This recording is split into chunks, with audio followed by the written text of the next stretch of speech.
welcome you to the 9th CORP seminar series. This is a seminar series of the Sci-Fi Sanitation Initiative at CPR.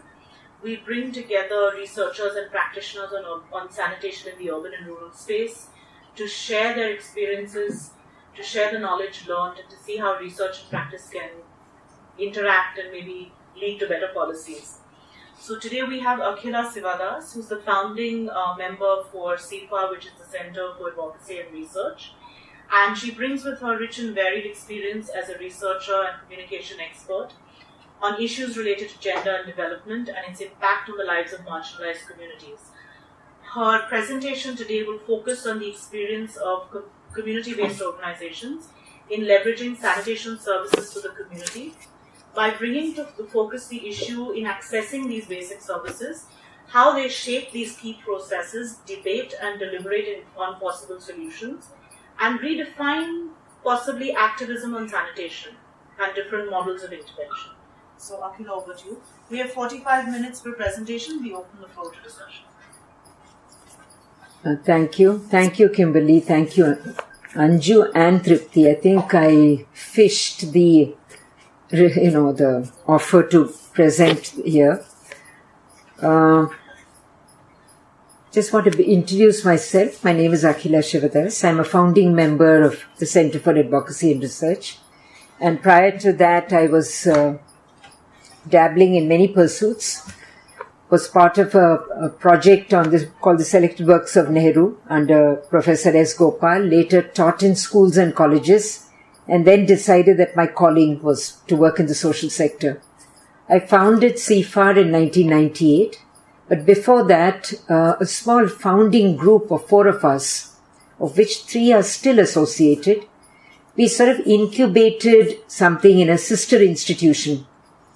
And we undertook in 93, 94, it started, at the time when, satellite television came into India. We undertook a very ambitious media research project. We not only monitored content, we also captured audience reception. And, the television was providing at that point of time great excitement, similar to what social media is doing today, cementing people, connecting people, a lot of discourse, a lot of, discussion. And we started monitoring, we actually monitored the first soap that occurred in 95, what they call the daily soap, then the first daily news bulletin on the private channels. We monitored and researched on the 3 televised elections, 98, 99 and 2004. We monitored the Twin Tower attack, the first attack came and went. And then an hour later, when the cameras were all ready, the second attack. So it was actually recorded as and when it happened and had a great impact on young people. So we did a whole body of work on that, and we influenced a lot of process, regulations, media literacy, a lot of, citizen deliberation on what the media and what possible and, impact or effect it could have on social norms, etc. And at this time, we also sort of, became very inured and very sort of, facile in what we call media advocacy. And we started helping many groups to sort of, position their messaging, position their, initiatives, put forward their sort of unique, arguments, propositions, etc. And by 2005, we were actually on a very massive, what we call a 6-state, 24-district initiative, which of the Gates Foundation. It was an HIV prevention initiative, and we were asked to be the media partner. And the whole idea of that was that when HIV prevention gets put on the ground, the media needs to be hopefully sort of won over as a partner. Because you're not just dealing with HIV, you're dealing with a host of hidden communities. And you're dealing with a host of, sort of issues that could actually completely sort of derail the entire investment and the program. And so we really, in that initiative, which was very huge, we had to actually make the media as an audience. I mean, media was not just meant for coverage and reportage and visibility and, advocacy. Media itself had to become an audience, because we are not only dealing with the state and district media, we were dealing with a very sort of, host of what is called stringers that are on the ground. They're like news gatherers. Anything that happens on the ground, they gather the news. They go to the nearest, cyber cafe, and they put out the photographs and the news. And of course, they're goaded to be sensational. They're goaded to sort of really break shattering news. And they're not paid. They're just pro bono, they work. So we had to, ensure that they are tamed and that they are sort of, they understand what is happening on the ground. And all these communities were hidden. They were coming out very slowly, seeking treatment. So we had to ensure that there is, that nothing shatters their confidence. And it is from this experience, it was a very game-changing experience for us. I mean, we sort of tracked we were tracking something like 250 publications of all languages across the 6 states. And it was a very complex operation with a small, set of people. It wasn't like we had an army, but we mastered the technique of tracking and, shaping the entire process.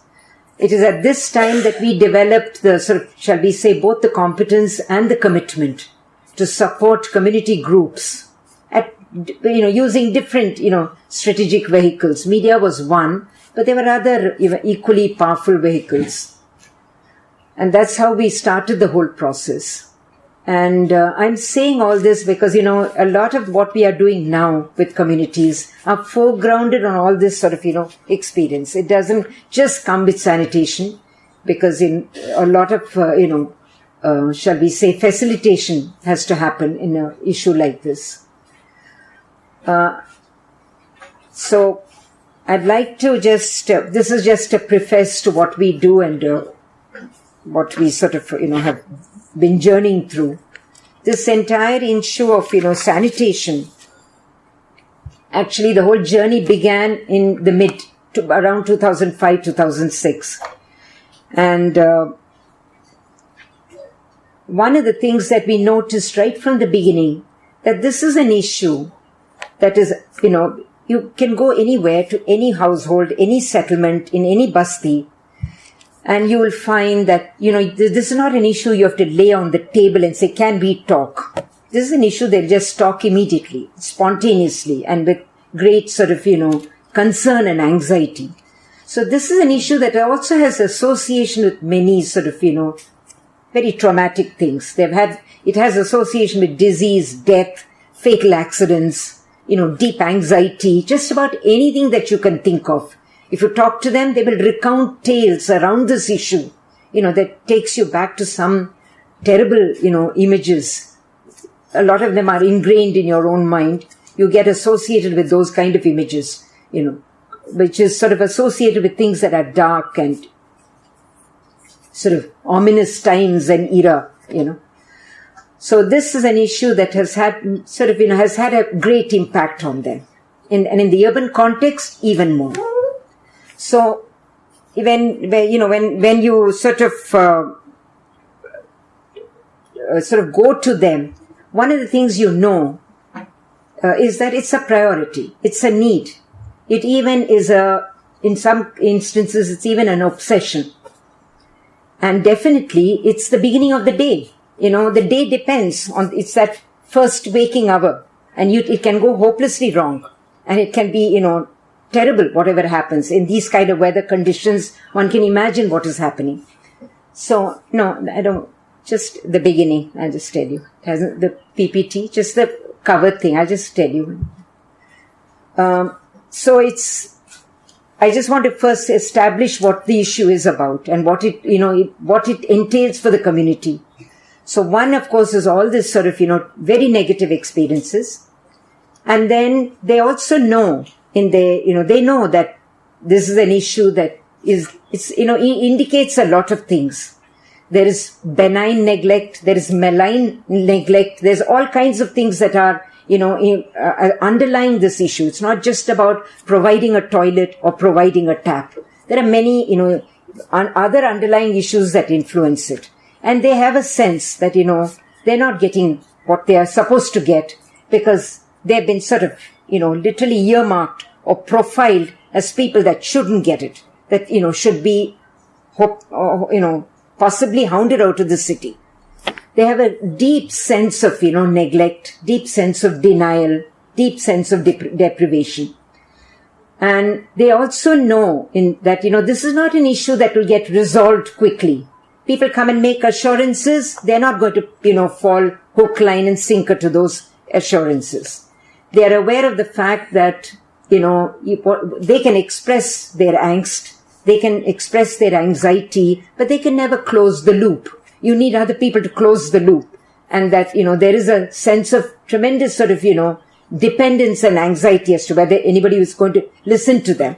And of course, nobody listens and nobody cares. So they're very, clear that, that when you go to meet them, that, there's a sense that, you're just sort of playing around with me. You're just, coming there because you've got some project to do or you have some, things to do. You're not serious about what you're telling me. So a lot of credibility gap and a lot of, lack of confidence in anything around them. So clearly from the beginning, our biggest challenge was to, deal with their mood swings. It would sort of, fluctuate between rage, fury, and complete helplessness and despair. It was that kind of, violent fluctuations we were facing in the community. And all this started in 2006, 2007, because at that point of time, the MCD just decided, just put tala, just lock up all the community toilets. We are not going to deal with them. Let them do what they want to. We can't, appoint a Safai Karamchari and take responsibility. And that was a time when they had a sort of, a difference of opinion and they broke their contract with Sulabh. So the whole arrangement just came to a grinding halt. And in any case, all the sort of, constructions that they had made were virtually disintegrating and falling apart. And whatever was falling apart, they were using, but even that got locked. It was in that context, that we entered the entire, yes. That we entered, go to the next. So we started working on these issues. In Delhi, of course, we had now, across the 5 cities that we are working, Delhi, Jaipur, Jodhpur, Kolkata and Bhubaneswar. We are working with almost 65 slums, and in Delhi about 15 slums we are working, out of which 12 have now been designated as model slums. They're going to create what is called an integrated slum development. They have plans, and they're hoping to beautify and make these model slums by the end of August. So if it is done, we will certainly invite all of you. And we are supposed to be part of the whole plan of, making it model and making it integrated. So when we entered in 2006, it was this kind of a mood. You're either displacing somebody or you're revoking whatever you've given because you feel that you no longer, you deserve it. We are through with all the demands that you're making from you or getting from you. We are not into welfare. There are no free lunches. You please find your way out. Or you're just plain neglected, there's nothing happening at your front. You just live in that mounds of, garbage. So, lot of disarray, lot of anxiety, lot of, hysteria. When we first entered the place, there was, we were hurled all the invectives. We were hurled things on us. We were told to get off. But we kept going back, and that kept calming them. They really wanted somebody to listen, and that's what we enabled them to do. Just listen. We also were very clear at this stage that not only should we listen, we should bring others to listen to them. So we networked them with groups across, with, different stakeholders across the city. A lot of people started listening to them and actually started imagining the kind of, predicament and travail that they were facing. And fortunately for us at this time, early 2007, Congress was wiped out in the MCD election. Completely wiped out. They got such a drubbing that both the Lieutenant Governor and the CM, decided that something had to be done, because 2007 and 2009 is not too far.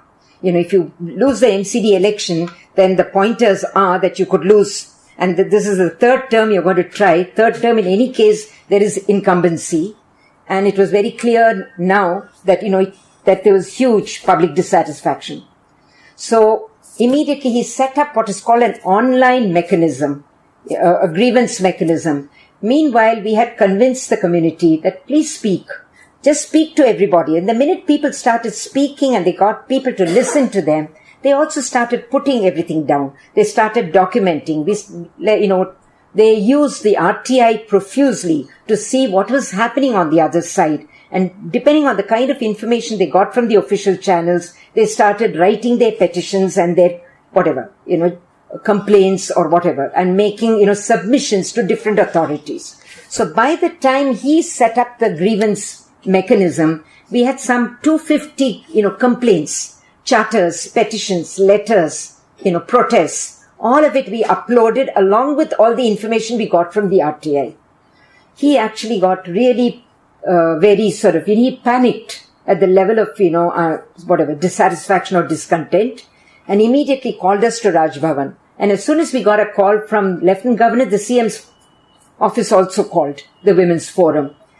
So it was a great experience for them, to feel supported, to feel anchored, to feel, that there are people listening to them. Maybe the problem doesn't get solved, but there are people listening to them. Immediately, budgets were sanctioned. Just go to the next slide. And all this started. Repairs, renovations. You would imagine that, the story ended here, that it's all is well that ends well. No. We completely underestimated what the community actually goes through. And for 1 year, we were locked in one of the most fierce battles with the local mafia, who were, actually using all of this vacuum with no collectives, no community forums, no organized voices. They were using it to do their own extortions and, and impose their authority. So they immediately, once all this got constructed, in the middle of the night they came and smashed the whole thing. It was all back into pulp. We never anticipated something like this. We are brought up in this very cocooned existence. We really don't know what's happening out there. And in one settlement in Tigri, the children had to be withdrawn from school because they were threatening to put acid. They were threatening to take action. All the police complaints, nothing. It was all falling on deaf ears. So we knew that, some of these things, we think that we can exert pressure, that community has numbers. They need to be galvanized. They need to be organized. There has to be a legitimacy to their cause. And then we can make the the machinery move. That might be a little overestimation on our part, because the machinery is not just what is, visible to you. There is a whole set of vested interests that is around them. And in Tigri, the fight was that, the tap cannot be put in their lane. It has to be put in the back lane where they are there. And they would use that back lane to, divert the flow of water. And for every flow of water, they would extort. So, finally it became very clear to us that we had to go back to the, board. We really had to revisit the entire strategy. But meanwhile, all the connect that we had made for the community forums, everywhere, women's forums became very active. And once they knew how to do things, once they knew how to redress, they became, they didn't need any support or any guidance. They just, if we had to take it a little above the level that they were working in, we would slightly nudge them. But they were quite, in command of what they were doing.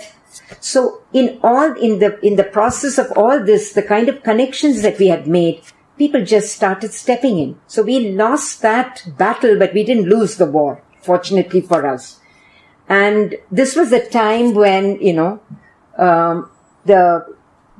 the state government, Sheila Dikshit, was also very worried because the Human Development Report, next slide, the Human Development Report made it very clear, this came out, the Human Development Report of Delhi came out in 2006, and it made it very clear that, the gap between the poor and rich is of scandalous proportion. The rich had become richer some 3 to 4 times compared to the rich of all of India, just in terms of the national richness. And the poor had got so badly depressed. And the gap was, something that, and now coming to think of it, they even warned them that Aam Aadmi Party there'll be a birth of an Aam Aadmi Party. And, the writing on the wall was very clear that you will not be able to, you can't do the old style slum politics where you had your political barons who could manage them, and who would sort of, dole out their, patronage. All that is over. There is a very vibrant poor now, very mobile, very aspiring, and you need to satisfy their, search for a better quality of life. So the writing on the wall was very clear. They immediately went into a sort of, a doubling up, and they announced something called the Mission Convergence, where they decided that there will be an administrative convergence at the state level, at the district level at the Deputy Commissioner's office, and at the ground level with the NGOs. So they created a 3-tier structure, bypassing all that 74th Amendment, bypassing the elected structure, an administrative, a bureaucracy NGO marriage, which will be there on top with political support. And at the district level will be co-located. That is, there'll be an administrative hub which will be partly managed by the NGO and partly managed by the Deputy Commissioner. And on the ground, there will be Gender Resource Center. We were at both levels. CFAR was both at the administrative hub at the district level, and we were also on the ground. So we had the advantage of integrating in this phase the community across many, issues and programs and develop what is called the collectives on a much larger scale, saturate many more settlements and slums with, women's forums and collectives. And in the process, when they were doing all of this, because they had heard the women, because they had interacted with the women, the Women's Forum, even though they were running what is called Stree Shakti, they had this entire, income generation program that the Delhi government was running. Despite that, they made this Women's Forum as their, sort of what we call a reference group.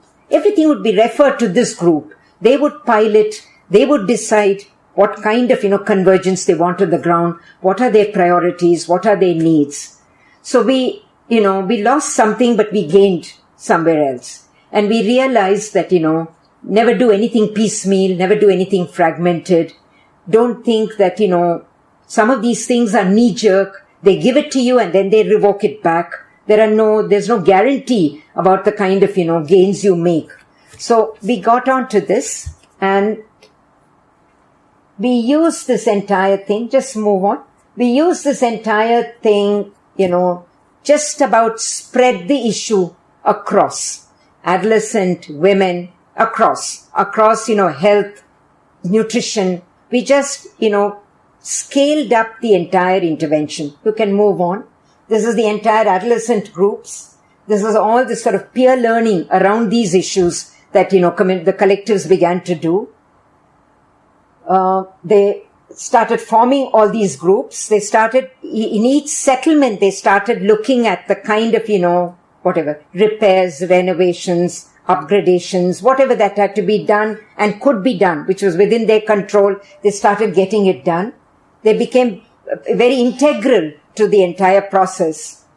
And, you saw a lot of this kind of, shift improvements in the settlements. Yeah, carry on. Similar improvements, carry on. A lot of health camps and a lot of, consciousness around. And, this was the time, that we had sort of a huge epidemic of chikungunya, dengue, malaria, encephalitis did not enter here, but there was even a talk that maybe swine flu has come in. So this was a period of huge, where households after households will be just lying sick.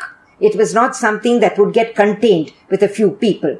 So, and this was the what you call the virulent stage of both dengue and, chikungunya. So a lot of health camps and a lot of sort of, prevention, a lot of messaging around hygiene, a lot of sort of, outreach into the communities, a lot of penetration into the communities, a lot of work in making them, in the forefront, putting them in the forefront of all kinds of, health and sanitation communication. Carry on. And of course, the sanitary napkin, the menstrual hygiene management became a big issue among young people, and it all got initiated at this stage. Even though they were distributing napkins in the school, there was a free distribution of napkins in the school, but outer school girls in the slums were not getting it. So there were all these gaps and, issues that had to be raised. Carry on. Yeah. And a lot of in the process, the young people started driving this entire thing. Even now, our entire, sanitation, the spirit of it is all being sort of, propelled by young people. Because there is, they're very impatient. They don't want to be seen living in a dirty slum. They are, every Sunday they are doing their clean, what they call their drive. They are sort of going around browbeating people to, sort of fall or comply with certain standards. So there's a lot of energy among young people in the slums on these issues. So all that started, and the minute we introduced the menstrual hygiene, the entire issue, a lot of sort of, young people became part of the forums and continue till today. Yeah, carry on. Yeah. These were all the champions, everything from, planning to cleaning to meetings to monitoring the quality of service. It was like a beehive, everywhere there were activities going on.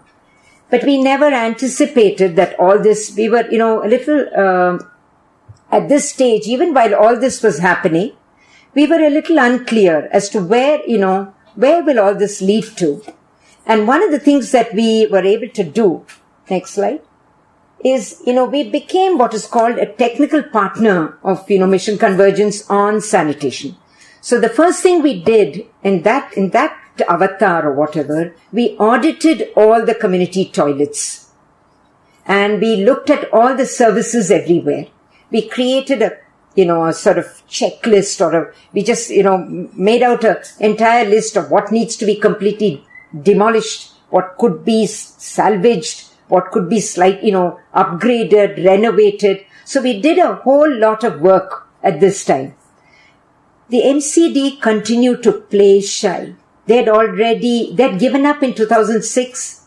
By 2007, they were in no mood to take any of this on their shoulders. And the Delhi government was negotiating transitioning from, they created what is called another agency called DUSIP, the Delhi Urban Shelter Improvement Board. And a lot of the jurisdiction of the MCD, a lot of the service jurisdiction was being slowly shifted over to DUSIP. So at this point of time, DUSIP was new. Of course, they were not very keen to work with NGOs at this, they were very new. And the first set of, MDs or chairmans or CEOs, whatever they're called, that came in tended to be a little suspicious and distrustful of the NGOs. And they were not very keen to work with Mission Convergence. Each of the departments wanted their own trajectory. Meanwhile, the Mission Convergence was trying very hard to sell the program across the departments. They had enumerated the poor. They had actually, we had enumerated something like 13 lakhs. And within that, about 6 lakhs, very vulnerable, very destitute. So, but that data was never accepted. They didn't feel that was robust enough, that they had their own data and they would do their schemes according to their database. So there was a lot of, jurisdiction conflict going on at this time.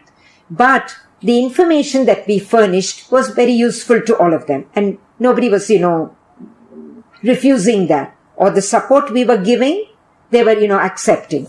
So we did a lot of work at this point of time for DUSIP. to actually, and based on our data, based on all our breakups, they started working on the kind of investment they had to make and the kind of, whatever resource deployment or whatever that they had to do. And all this fructified in the next phase, which is your post-2013 and post-2014 with the coming of Swachh Bharat. Now, it was still not very clear as to how this will get channelized. But meanwhile, a lot of, things started happening, partly because of Swachh Bharat. And Swachh Bharat has been shall we say, oscillating from building more toilets, getting more structures up, to, civilizing the community. And, or, what they call behavior change. And they have very, very shall we say, very static notions of what this behavior change is about. They just feel that they need to be given some life skills and, taught how to be taught to practice hygiene, cleanliness. It's all very, shall we say, extremely not just narrow, but ill-conceived ideas of, behavior change. Any case, but however, they are getting ready now to revamp the slums. Partly, I think, because they know that in the long run, they'll have to work on slum redevelopment, and the cabinet has taken a decision last week that nobody will be evicted, thrown out. If anything, it will be in situ, in the same place or in the near, in the radius or whatever, in the proximity, they will be resettled. So there is a sense that, that all this will come handy. Then the question arises as to how do we, institutionalize this engagement? What do we do? Should we and as far as they are concerned, we are not supposed to do anything. We are just supposed to have constantly have these so-called awareness camps and, try and educate the people not to litter, not to spit, not to do this, all of that, not to openly defecate. They even are going early in the morning and checking who's openly defecating. So it's a lot of that is obsession with that kind of, shall we say, sanitization that is going on. But we don't think that that's the way it's going to work. We don't think that, communities are going to be the whole dynamics in the settlement is very, very complex. And you can't just go about, it's not about ensuring that trains run on time. It's not, you can't apply that adage here. So we are very keen on 3 or 4 things that, we really think that now, in this phase of community engagement, we are looking at, how do we develop community as a resource? You know that most communities in the slums, they are builders, they are construction workers, they are masons, they are, grassroots engineers. They know the terrain, they know everything, they don't have to be told. Or, we'll be ignorant. In fact, even many of the junior engineers that come have no idea what the terrain is about, how to what is the egress, nothing. They have no idea. It's the community that helps them and tells them. So, right now, what appears to us is that, to develop the community groups as resources. We are very keen that none of this must be done, or none of this assistance or support from the community must be informal. We really think that whatever we do, there must be a memorandum of understanding. The community must be treated with a seat at the table, and that they should be part of all the deliberations, right from planning to execution. And that they should be treated not just as some kind of, passive beneficiaries and users, but as partners and stakeholders. So we are very clear that if that shift has to happen, then they really have to proactively play a role. Now, they've started building toilets. 100-seaters, 150-seaters, 56-seaters have started cropping up everywhere. Very poor construction. They're all, there are things that are not quite right.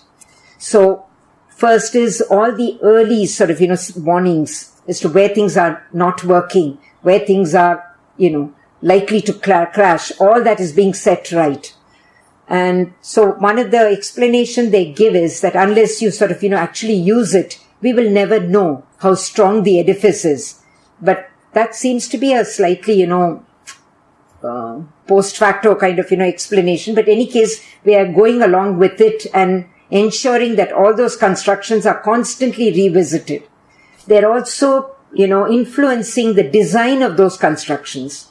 They're influencing the entry by the men and the women's section. They're influencing the kind of, privacy that they are getting. They're influencing the kind of constructions that should be there for children, for disabled, for old people. So a lot of that, kind of role they've started playing, but we want it to be institutionalized.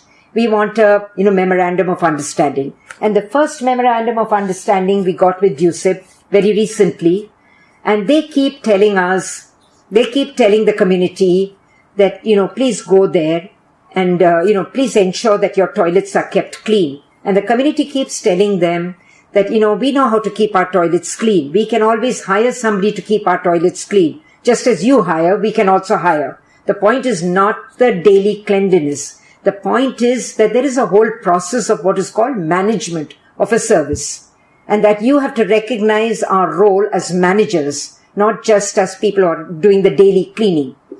So we have entered into a memorandum of understanding. We have also made sure that once they give it to the community groups, they do not divest their responsibility and say, now my, task is over.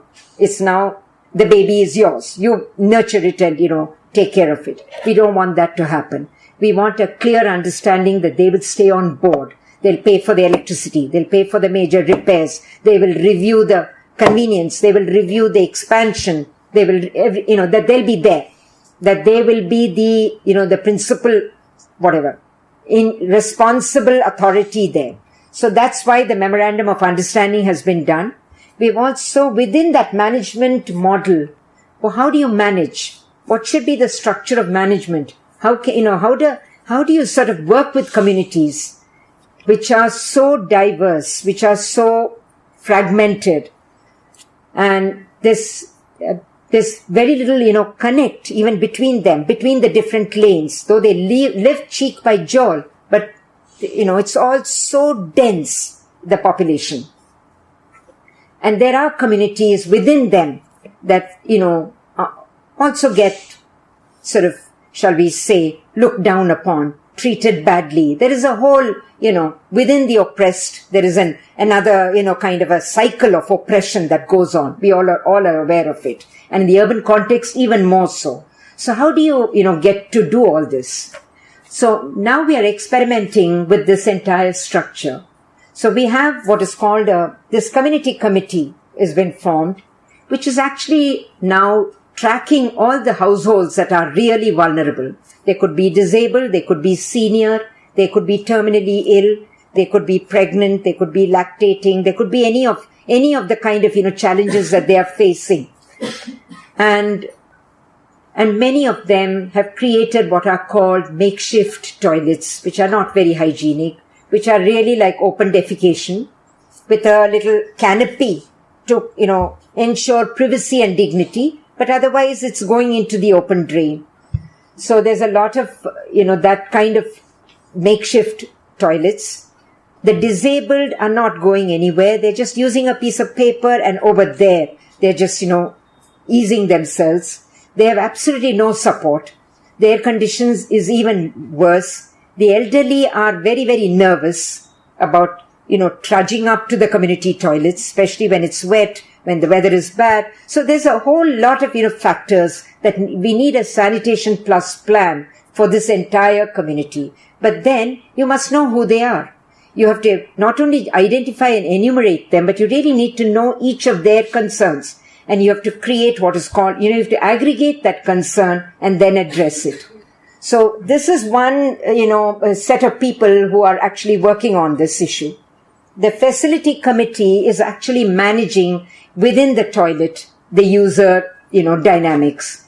They're just about everything from traffic, timings, the usage, the queues, everything they are looking after, all the sort of communication within the toilet that they are looking after. They're also using that space for a lot of, discussion. A lot of it, of course, also gets reduced to fights, quarrels. All that is also happening. It's not a discussion of this kind. There are very sort of, hot sort of discussions.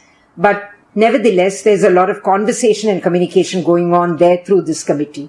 They've actually established now, they're trying to see, because there are lots of problems. Even in the new toilets, the way they use, there are problems. It's not like, that the behavior change is not necessary. But who will bell that cat? Who will do it? How will it be done is the question. Not just, putting down 10 things that need to be changed. That's a simple enough exercise. But how do you actually effect that change without hurting people's sensibilities, without sounding abusive and coercive? How do you do it? And that's the kind of thing that, we need to work through this entire structure. And it's very clear, our work in our slums has shown us one very fascinating feature. And that is, in every lane, in the most difficult, in the most stark conditions, you'll find what is called a positive deviant. I'm using the word positive, not in a judgmental manner, but they are just people who just know how to, handle situations. So even in the ability to harness them is very, very critical. And they're doing it in the same set of circumstances with the same set of constraints. And you can see the difference. You can see in one part it's like this, in one part it's like this, and in between it's beautifully painted. You can't imagine that it is a part of the same settlement. And that is, inherent. It's nothing that you're not creating anything. So the facility committee is, trying to link up with people who are feeling as concerned about them. They're trying to create a critical mass of people who will ensure that, and one of the biggest problems we have is on this sanitary napkin. More than the men, the women are major sort of, challenge for us. And we don't want to go about putting out messages. We really think there has to be some peer pressure. There has to be some peer persuasion. And there has to be some peer, transformation.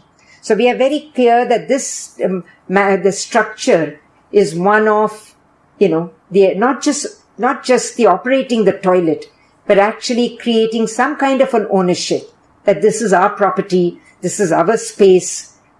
If we can look after it, then it's for our betterment. The place will look clean. There'll be a greater sort of, people would like to visit us, call on us, etc. So just, to feel socially positioned better, more than anything else, is, I think, the motivation that we need to give them. Not just about, give them some crude hygiene lessons or, preaching. And the stakeholder committee sort of, takes both of them together and does what is called a lot of relationship building. They're constantly talking to people, including the media, because, that's one very important stakeholder for us. They should be kept in the know of what is happening.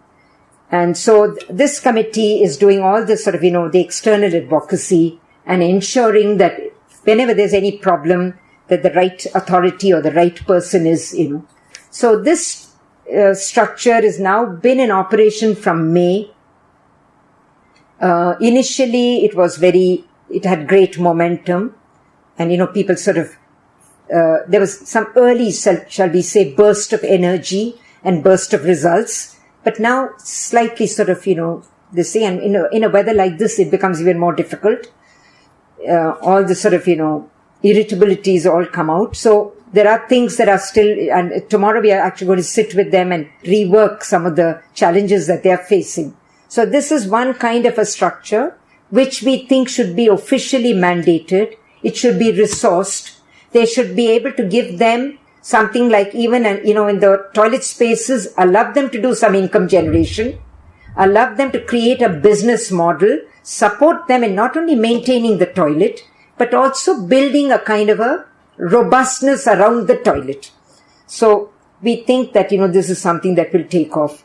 The other thing that we are doing, next one, the other thing that we have been asked to do, and we are getting, we're getting ready, is in these, they've designated about 52 slums, I told you, which will be completely sort of, upgraded, integrated.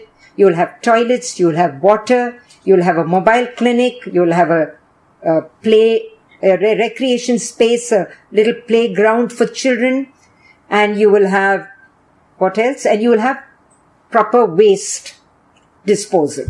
We have taken settlements where the landowning is under dusit. So there's no conflict about land and tenure. Things are easier to negotiate that process. We've also taken communities where some amount of, facilities already exist. All you have to do is to slightly, shall we say, not cosmetically, but a little more than cosmetically, but not 360-degree change. A slight modification and change will make that place much better. It'll also, give confidence that something like this can happen. So in each slum, the communities have now got involved in mapping, identifying, creating all the structures on maintenance, management, in actually involving on how they want it fashioned. And we are trying to bring them right from the beginning. We're trying to give them a voice in this planning of these slums. And of course, the solid waste management is going to be a big challenge. And we'll have to see how that is done from household to household, and how we sort of, create that value chain around it. All that has to be, established right now. In all these places, the community toilets are being either repaired or new toilets are being built. And the amenities and facilities are being upgraded. So this is another thing we think that the community will then, if they are part of it from the inception, there'll be a sense of, involvement and engagement. Yeah. Go to the next. Yeah. In Jaipur also, in Rajasthan also, what the communities did on their own, which later became sort of, got adopted by Swachh Bharat, was they adopted what is called the twin pit toilet. There are certain specifications to that toilet. You can't dig too deep. You have to dig at a particular thing. You have to there is a particular specification of use. And this had been declared a success in Bikaner as part of the other, rural sanitation campaign. So the communities on their own, we first trained them on the toilet, and they were a bit hesitant, but they were also very uncomfortable with it. There's no space now anymore to do open defecation. So they visited the Bikaner site, and then they came back. They put their own money. It costed them about 7,000 because they are their own construction worker. They do their own, masonry, everything. So that expense is not there. And then constructed about 35 toilets in that. And they found that if it was, built properly, then it was very easy to maintain that twin pit. And unlike Delhi, the slums are a little more spaced. They're not these are really sort of clusters and shanties, a little more breathing space you have. So they have been able to put, and where there is no space, they've created a networking within neighborhood, and, put the sort of, the pits below the certain, different places. So when they did this 35, the, Swachh Bharat or the local self-government heard about it, and then, declared that, this is their initiative, and gave them that subsidy of 8,000, 4,000 from the state government, 4,000 from the city government. And now, that entire thing has, been scaled up, and across the, settlement, it's been declared as a learning site. All the engineers, everybody's coming there to learn from the community. The community is basking in all that, popularity, glory. They're loving it. And they are, giving them long sort of, sermons and lectures and, telling the officials on how to sort of, work with communities. They've become sort of a training site now. So for us, this has been a great breakthrough. And while this was happening, we also initiated, along with the adolescent girls, for the first time, an out-of-school free napkin distribution. In school, in any case they were getting, NHM was giving it across, but there were some cities and states that were not getting it.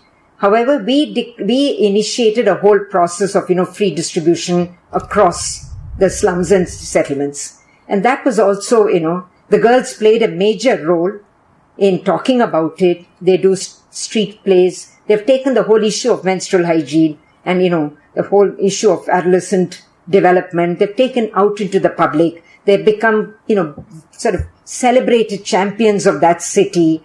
And, everywhere they're sort of holding forth on the rights of young people. And I mean, the transformation of them and the families has been just, huge. And I mean, there's been a lot of celebration of that by the people in that city. So again, this has played a big role. Now they're actually working on that issue and they've become sort of, leaders on that issue. So it's not just that you use a napkin and then you go home and the saga is over. They're actually taking it, using it to push the envelope on what girls' rights should be and what are the issues and concerns.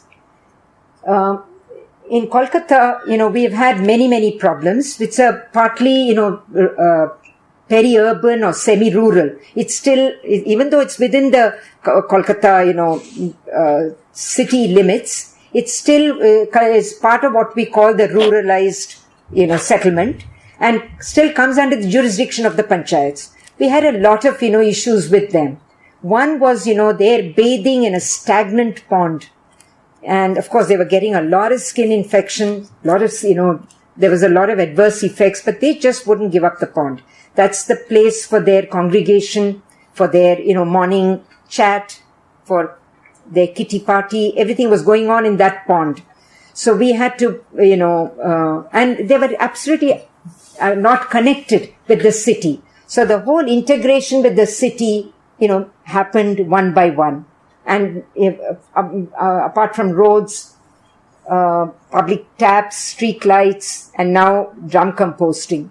But this entire thing was really, truly a behavior change initiative where they had to be motivated to come out. And what we did was we linked up with the local Anganwadi centers. So those mothers would partly get the messaging from there and partly get the messaging from us. And, together we created a whole set of, truly sort of, changed habits. The last slide, in fact, this is a kind of, a tracking that we did, of 600 households out of the 2,700 households, just to see what the impact over a period of almost a year and a half, and to see whether some of those habits had changed, whether we had really effected change in it, and found that, the results were quite, especially the pond. Now there's about 10 to 11%. Even that, hopefully we'll get them out. That's really very unsavory. It's completely stagnant with sullage. But they don't seem to mind it. So, I mean, it's still a mystery for us, as to how that could be tolerated. So a lot of this, again here, it's all being done by the women. It's not being done by NGOs or by field outreach workers, nothing like that. The entire behavior change was spearheaded by the women. And they went about household to household, putting out the message, reinforcing it at the ICDS center, bringing all the facilities into the settlement, ensuring that they have enough taps if they wanted to bathe. You got them out of the pond, then go where? So ensure that they have that, space, their own private space to bathe so that they can continue their chatting, not disrupting the social cohesion. All that was taken care of. And this was truly a behavior change initiative. So I'll stop here. Here. Here. Here. Here. Here.